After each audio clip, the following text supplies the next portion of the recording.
We are back. Do I have to click something here? Here we go. Better a Twitch crash than a peaky party generator ran out of gas now and people are adjusting to the contrast of the silence again. Very, very true. Yeah. That's true. So, we are back and I hope this doesn't break again. No lag. Okay, yeah, we are back. Yeah. So, this is... Okay. This is no one's fault except my own for and all the crypto market for not going down and not letting me buy a graphic card. Man, don't beat yourself up about it. All your friends that buy Bitcoin and that mine Bitcoin, just tell them that it's their fault. Okay, so let's play this track again. Finally, let's see if this track works. Oh, remind us who this is by Gas, yeah? This is this is a track from one of my patrons called Gar Hermes. And Gar Hermes, okay. Where is he from? From Germany, I believe. From Germany? Okay. How long you been making music for? Garman, like how long you've been actually making music for? Like a few months, right? Few months? Yeah, like a couple, I don't know, 6 months or something. Like he hasn't been a patron 1 year. 1 year? Holy shit, man. Yeah, man. Damn, dude. Fucking hell. Bring it on. Yeah, man. You should hear the ones from Macaulay also. He's really, really good also starting. Okay, let's listen to this. Am I off audio? Now you...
Sorry, guys. It's just I had a mess. Mushroom. Give Okay, respect. so we are back. Yeah, so I had a mess there. Yes. What was the day you infected mushroom live? What is Mushroom. There's this infected mushroom playing the sitar. this? So what? So, Yeah. Gar, fucking very amazing, man. For 1 year, you are a prodigy, man. Really. The one comment that we all heard, the one thing we all heard is that you're missing a lot of the top frequencies, the air, what's called the air on the mix, the shine or the brightness. So I on the mixer here, I turned up plus 6 dB on the highs, and it was still not quite enough. So Crank it. yeah, Push so those high ends. the high ends need way more presence, way more crispy, way more highs. You need. Yeah, definitely. Also, what I Why do you think? Why do you think? I noticed. Why do you think that is? I think like the kick and bass is kind of overpowering everything in a way. Like it's good kick and bass, but it's a bit too loud. Like the synths are okay, but they're a little bit dipped down behind the kick, and definitely the hi-hats are like, you know, like you have a really like loud closed hi-hat, no? There's like a tick, tick, tick, tick, and that's it, you know, like that's the only thing that is coming through on the top end. The rest of the percussion is really low. And what I would do is like really like get your headroom under control, yeah, because you have a lot of headroom from that top hat to the bottom hats that are like really low. So just like get the bottom on the top, like get the top and the bottom a little bit closer, and then push everything like to more or less the same place or a little bit louder, yeah. And because the peaks are coming through, but really there is, like they say, like Chelly said, there is no air, there is like no like niceness on the top. It needs to sparkle. It needs to sparkle. Is maybe your room a bit too? Maybe there's too much absorption. Yeah. What speakers is he? What? Maybe what there's not headphones has he enough. got? There's yeah. What's your room like? Like, is it too much absorption? Maybe. Yeah, it could be. What speaker? I'd like to know. Yeah. Yeah. What speakers? What speakers have you got? Yeah, what speakers are you using, Gar? Like, this is a good question. And how is your room set up? And Dr. DSP is asking, kick -10, and how loud would you recommend the open hat? Well, it depends, yeah. Like, it really, really depends. Like, it's nowhere, never in the same level, no? Down and then push it up. Yeah, if your kick is -10 and your bass is like a -11 or something, then just push it up until it sounds shiny compared to other tracks. Yeah. So what's important? Reference. Put the best track you fucking love in your DAW, Yes. and then just flick between your track and that track. Yes. And just try to get the levels the same. That's the best That's advice. the way. Yeah. That is the way. Yes. I always The only use way. reference tracks. Always. Yeah. Have another track in your. Literally put another track inside your project, and just go back and forth in your track and that one. Pay attention to the highs, see what you're missing, and try to match it by your ears. Yeah, it's the best way, really. Like, I did that the other day. It's really the best way. I did It's that. scary. It's scary. Yeah. It's scary, but it's not scary because you're not nicking, you're not stealing. You're not. but it's scary that you think, It helps you. It helps you. It helps you. It's like a tool to help you. But it's scary. Like, for example, when you're like referencing with another track and you're taking a lot of sub from your bass, and you're like, oh, there's like, that's the scary part. But then when you hear it all together and then you A/B, it's like, oh wow, everything is in my face. And this kind of thing, it's like with everything, like sometimes the mid-range is like not quite right because it's just a matter of 1 decibel like going down or up or something. Like it's fine. It's a fine line, so it's always good to reference with stuff. You save a lot of time and work and blood, sweat, and tears if you just compare immediately. But I mean, I know Trottle. Do you use a lot? I mean, you're very analytical about dBs and stuff. But really, I just use my ears. It's like, what the hell? I use a reference track. Like, is it right? Is it how I want it? It's like, just listen. You got to use your ears. By the way, this is Chris from Flip Flop. Yeah, Hello. man. Yeah, but Yeah, in like case Chris, anyone's man. wondering who How this strange guy hijacked the Sorry to hijack this. street. No, it's No, it's great to see you. How like wait, let me just put you guys on the big screen. Yeah, there you go. What's up, Chris? Say hello to the people Chris. here. What's going Flippy on? floppy. Yeah, you guys most definitely remember Flip Flop, some of the tightest, most banging psytrance ever produced. So Well, definitely welcome to the show, man. thanks, Dave. So and yeah, that's a really good point. You know, like as much analysis and as much oscilloscopes and as much as we can say like, oh, turn down this, do this. You know, like everything goes in your in your ears and whatever whatever sounds good is good. You know, so You could say analyze, but I don't use analyzer. I never use analyzers in my life, No. ever. Me neither.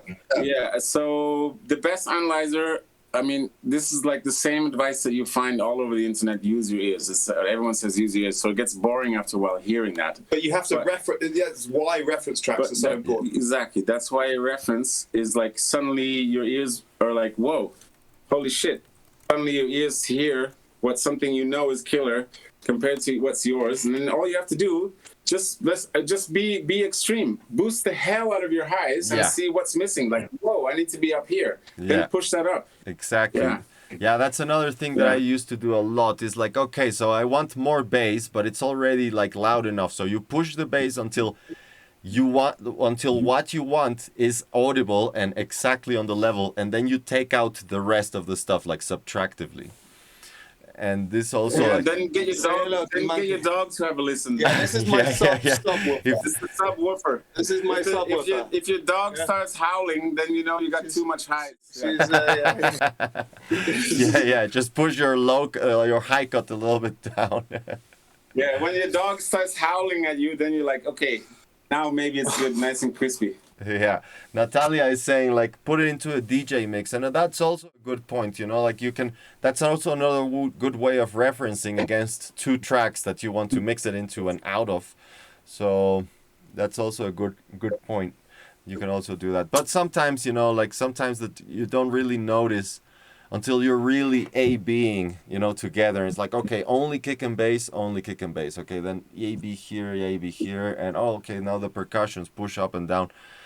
But yeah, like mixing it always is a good solution. Wait, we had loads of music here happening, but due to the crash.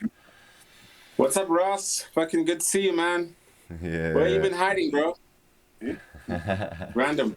Ross random. Popped up. He just randomly pops up. Just Yeah. randomly popped up there. Yeah. So let's listen to. Wait, we have a few more. Let's listen to this intermission track. It's an oud track, but remix from Natalia. Okay, wow, nice. Let's listen to this. Great, guys. Thanks for the love, guys. Nice Okay, one. mics are off now.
No, definitely.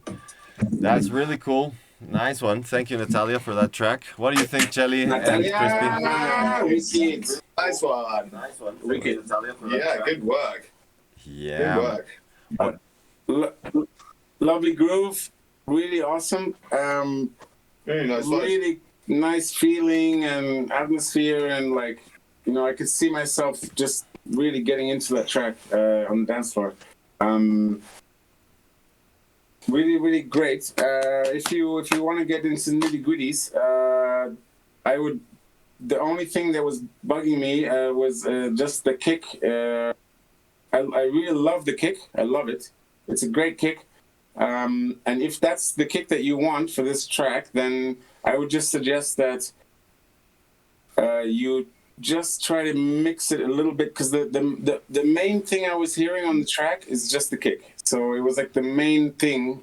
Yeah, it's too dominant. Was the kick was very dominant.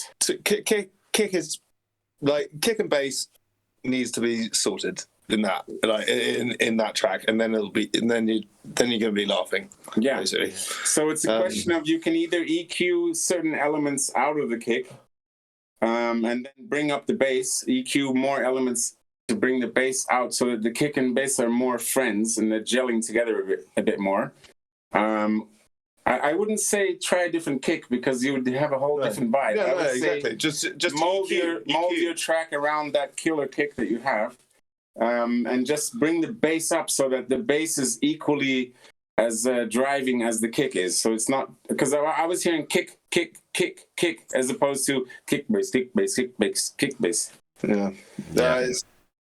And I think I just want to talk about reference tracks again quickly. Like when you set up your reference track, you need to remember that the reference track that you're bringing into your project is already slammed and mastered and is very loud. So you need to match that reference track to your track. So you need to put it in the track, and then you need to match the kick and bass volume of your you need to pull the volume fader of the reference track down so that it is exactly the same level as your kick and bass. But RMS And level. then- RMS level, right? Yeah, like, but again, just ears is like you just use your ears on this one. For me, this is how I work. I know you're much more technical on that side of things, but I just literally just listen. And what I do, I just bring it down. And just and then when once the kick and bass of your reference track is the same loudness as your track, then you can start tweaking your mix. Like you'll be able to hear where you need to push your high ends and your mids and stuff like that. Yeah, key. really good advice. The referencing is always really good, especially for people, for anyone, like experts and novices all together. Is really important referencing, and It's always yeah, it's always really good. But what I was saying for RMS, because maybe people don't realize levels, we have different kinds of levels, right? And then we have the peak level. If your track, when you're mixing it, is getting to 0 peak, yeah, that's not the same as 0 RMS, yeah. And then that's where the levels have to because you're pushing your master up to a point, and then you're squashing all the peaks, and then the RMS is much louder, but the peaks are almost in the same place. So you have to really push the master down until it matches the loudness of your other track, basically, yeah, the perceived loudness. You're so technical, Ronald. I know nothing about that sort of stuff. I literally just fiddle around and make it just and fiddle with it. Basically, it's the best way. But we all have our ways. I think being too technical, I've lost a lot of that. All that feeling and all that, wanting to I want to experiment, but because my brain is rigged technical, then it's I don't quite experiment so much. So I could advise everyone as well, not be too technical and really, as Crispy say, use your ears and blast like that. Yeah. Drink more tea. Drink more tea, yeah. Drink more tea, drink water, eat fruits. That's the tip for today.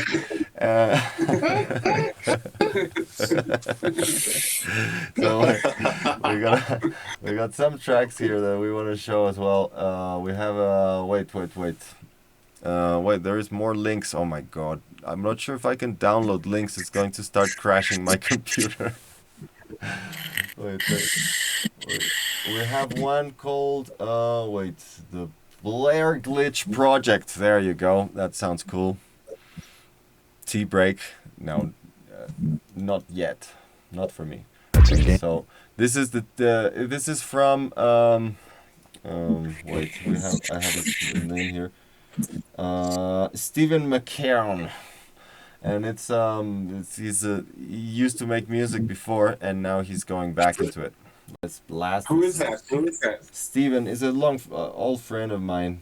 He sent me on Facebook earlier, the track. Do you have more info about him? Where is he from? Or is he from the North Pole also? He's from the North Pole. He should be around your neighborhood right now. No, wait. It's he works at Chill Space. Yeah, there you go. Lives in Leeds. So Leeds. So he's kind of close to us because we're it's just south of the North Pole. So yeah, exactly. It's just about the same weather. It's just a couple of blocks away. So okay, let's LSD and 2 E's. Leeds. LSD and 2 E's. He has 2 E's inside his name. Drinks tea with stevia. Okay, let's blast this track. Let's do this. It's me against the laws of nature. It's a game.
It's a game.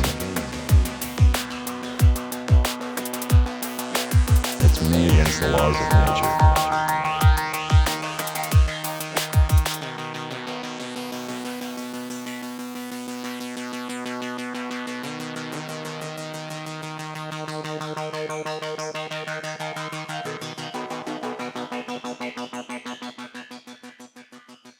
And we are back. Yeah.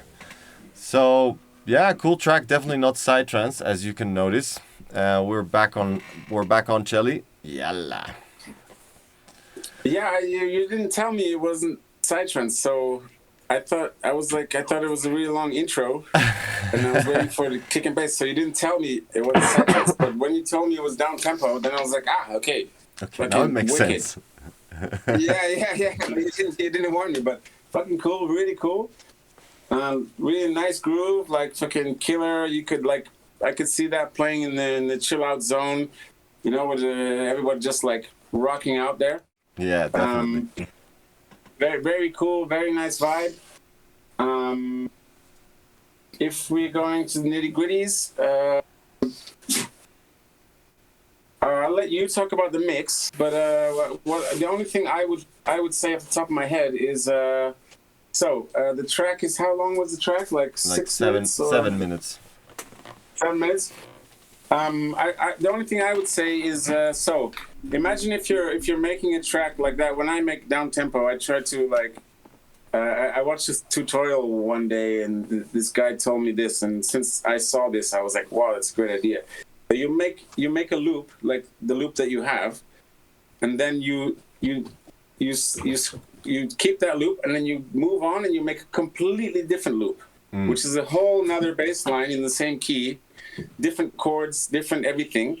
And then you have that, and then you have that, and then you just slip into that suddenly, and then you slip back into your other groove, so that your ear doesn't get tired. So after, say, 3 minutes, when you're in the one loop, it's cool, but then suddenly you have a little break, and then you slip into the other loop, and it's a whole different variation on everything. Yeah. So it's like the kind of classic way of making a song: verse, chorus, so your ear doesn't get tired. Yeah. So you keep in the same song, you use the same elements, but you make a different bass line, different chord progression, different variation on the sounds, change the percussion up, and then slip back into the other groove. Maybe a little riser, cut the bass out, and then slip back into the other one, just so that it gets a little bit less sort of hypnotic. Hypnotic is cool, but I think you'll find you get more response from your dancers if you change it up subtly and then change back again.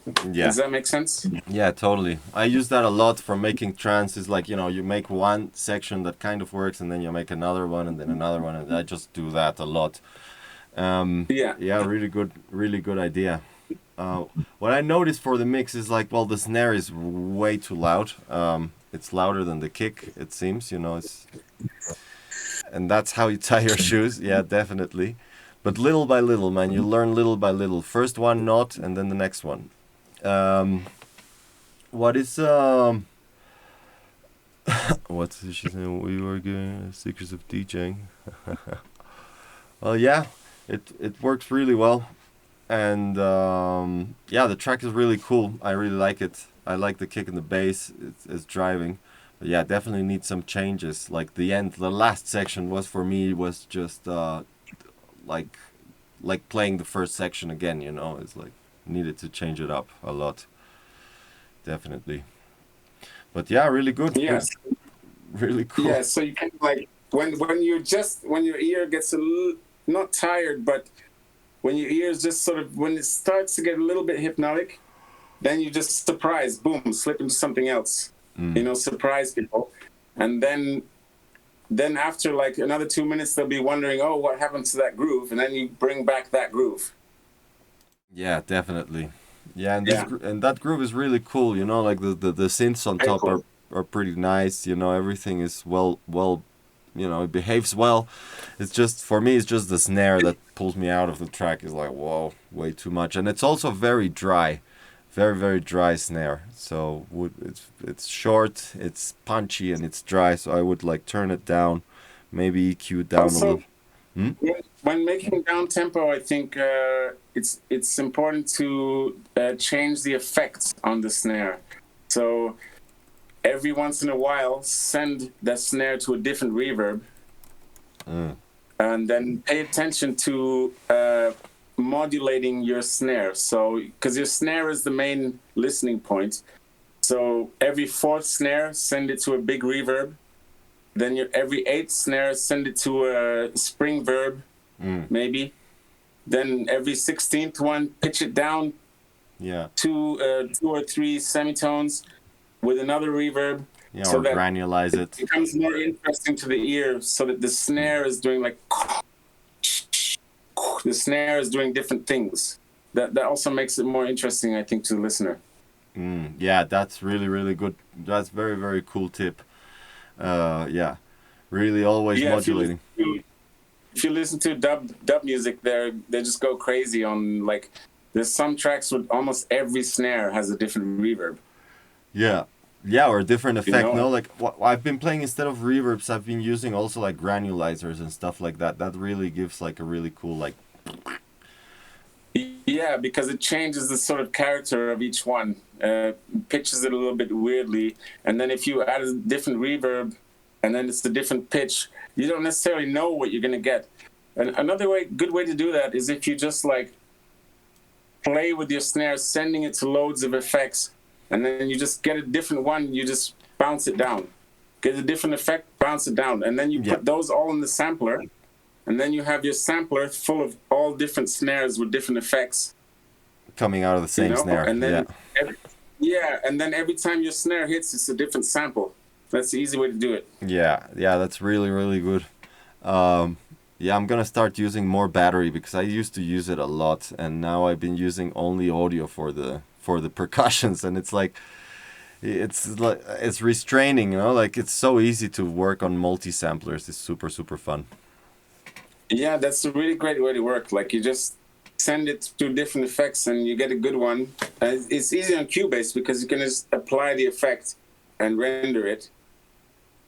You know, like you could select the snare, apply reverb, and render it. No, but on Logic you can't do that. But you can also just play around with different things, and you never know what you're gonna get. Then you just chop each snare out and you choose the good ones and then put them all in a sampler.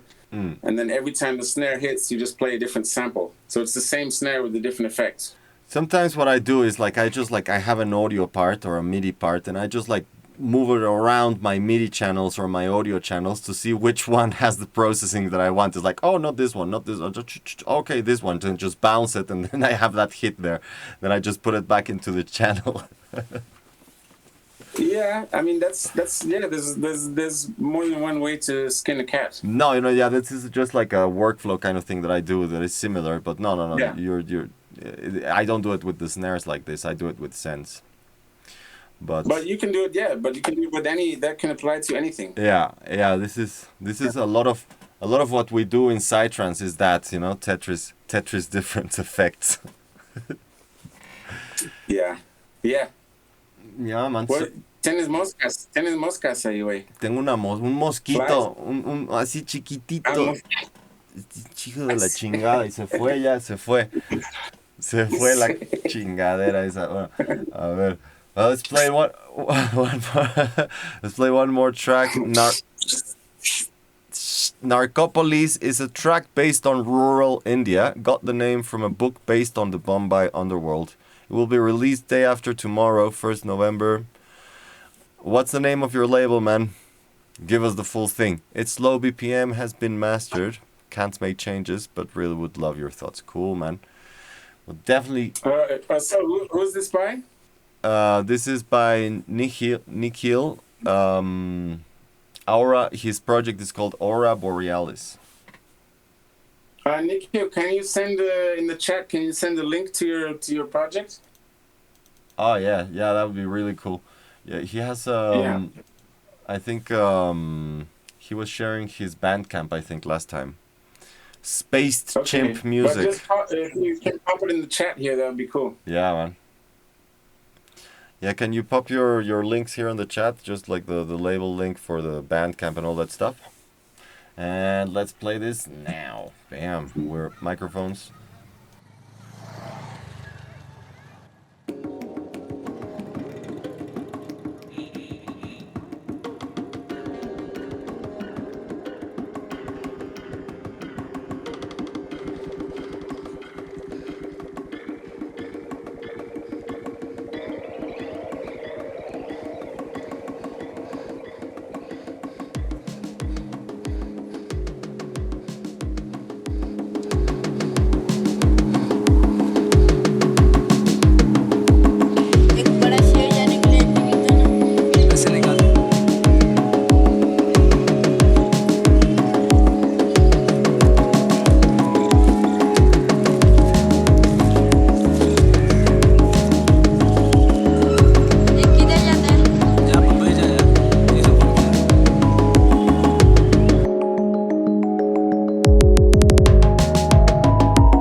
And we're back online. Yeah, what's up?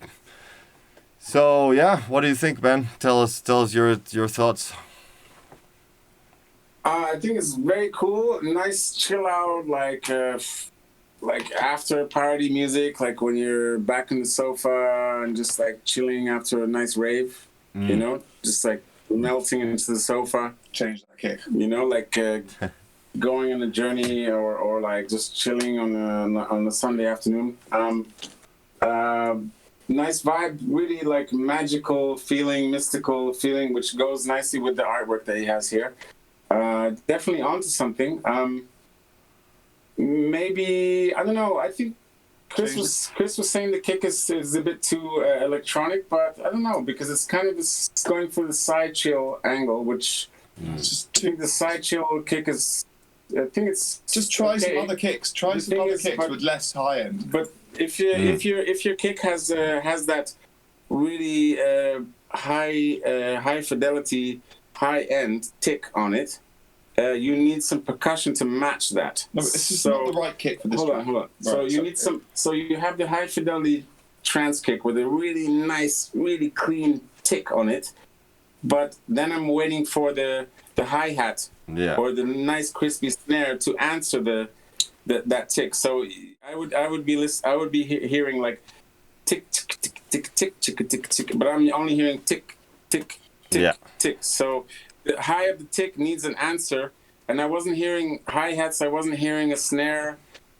So with all your wicked melodies that are in there, really nice, fluffy, cool melodies. You could really complete your track with getting a nice little closed hi-hat groove and a nice little crispy snare. It doesn't have to be a big snare, just even a hi-hat on the snare place to answer the tick of the kick. Yeah. Reference tracks. Yeah. Reference someone. Yeah, referencing it against something maybe like Blue Tech or Abacus. Just copy someone else's percussion. Yeah. That's literally how you do it. Copy someone else's. Yeah, I mean, you know, good artists borrow, great artists steal. Yeah, we stand upon the shoulder of giants. It's like we're only here because other people have done stuff before us that have inspired us. Where would we be if there is no Amen break? Come on. Yeah, Exactly. where would we be without the infected mushroom kick? The mushroom. Yeah, without the infected mushroom soundforge kick. So, but no, what I was gonna say also is like definitely what Crispy was saying. It lacks focus. Yeah, like the track arrangement as a track. I think it kind of lacking focus, like Crisp said. Like it's washing around all this musicalness that is really nice. I think it needs to like, you know, just like have a structure, you know, like a more defined structure. The kick definitely, I agree with Crispy, could have a more a kick that sounds better with this style. A little bit less tap from the mid range would work. Maybe like a faster pitch envelope also could work because it's going to go through the mid range much faster. So it's just gonna have more of like a doom doom kick, you know, like that's more what you want. Big sort of, yeah. I think. He's asking you if less high end on the kick. Yeah. Yeah. Without Timmy Trumpet, Less come high on. end, but Just different kick. Go for it. Try some different kicks. That's it. Just literally, I'm always like just like swapping kicks. Like if it's not working, I try a different kick. It's like I'll just like ding ding ding ding ding. Like I often like I'll try 15 kicks in a track, and until I find the one that just slots in and works. maybe you should do one of these with him next week. yeah, that would be really good actually. No, he just said the opposite of what you do. Your show next week. So I just said exactly the opposite of him. I said I like the But that's the thing. It is literally. So I'll fuck off. Sorry. Go away. Go away. I said exactly the opposite of him. I think the kick is great. This is my show. Get your own show. I'm done. Like, but yeah, definitely the kick is good. The kick is good on its own. Yeah. I was just joking, man. But yeah, Come back. I think the mix could you know, could be better. But as you said, it's already mastered. But you know, we can always listen to our old stuff that it's like, you know, we can't do anything to it and understand what we did wrong, no? So I think this is important. Chris Hansen needs his own show, yeah, but he needs to be the presenter. Yeah, he definitely needs his own show. Yeah. He would be really good, man. But yeah, I think we can. What? Good idea. Yeah, I think he would be really good at that. Yeah, no, thank you, Chelly, for doing this show. I think we're kind of run out of time. Sorry for the crashes, eh? Like, Sure. really. Sorry about that. No worries, man. Shift happens. Shifts happen. Shifts happen, man. But man, thank you for having me on, and my weird friend also. Yeah, sorry for being so weird. You guys. And, thank you all you guys for joining in, and it was super nice to see all of you, and really great music, and all you keep it up. And I hope we were educational. Rock on. Very much, yeah. Yes. I really enjoyed this one, and yeah, really thank you guys, both of you, for showing up. Thank you, Chris, for all the insightful tips, and definitely we'll reschedule with you on the main seat, yeah? Yeah, please. Let's do this, Yeah. give it. Nice. Okay. Yalla.